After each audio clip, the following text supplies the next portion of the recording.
Napul sa CCTV ang shoplifting na ginawa ng isang lalaki sa isang grocery store sa Baguio City. Naaresto ang sospek na ma-corner ng mga otoridad. Nasa frontline ng balitang yan si Marian Enriquez.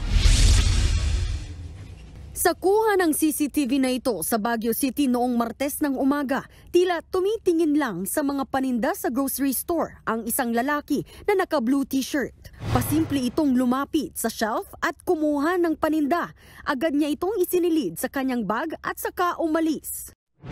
Nakita ito ng ilang staff at sinubukang kumprontahin ang lalaki. Tinangkapan niyang takasan ng mga tauhan ng grocery. Nung sinusundan po, nung pong check nung lalabas na siya, pina-check yung bag niya. Ayaw niya, bigla niyang tinapos ang kamay, tapos tumakbo na siya. Hinabol na po ng mga kasama ko. Tsaka po yung nagbabantay doon sa labas, hinabol din.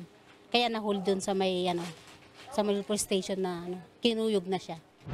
Na-corner ang tumakas na shoplifter ng mga kawani ng Public Order and Safety Division ng lungsod at dinala sa istasyon ng pulis.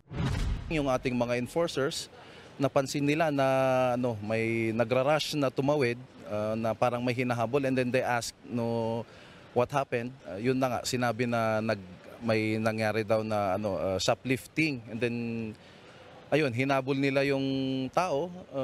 Fortunately, nahabol naman natin.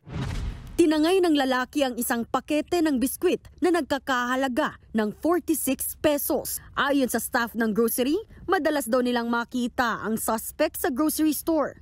Regular siyang pumupunta rito, kaya yun tinitingnan na rin. Kaya yun yan. Nahuli naman siya doon sa police station doon. Dinala doon.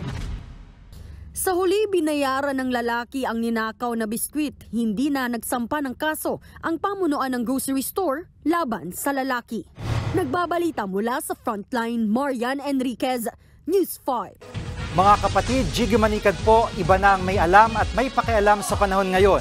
Para sa konkreto, kumpleto at komprehensibong balitaan sa Frontline, mag-follow at mag-subscribe sa social media pages ng News 5.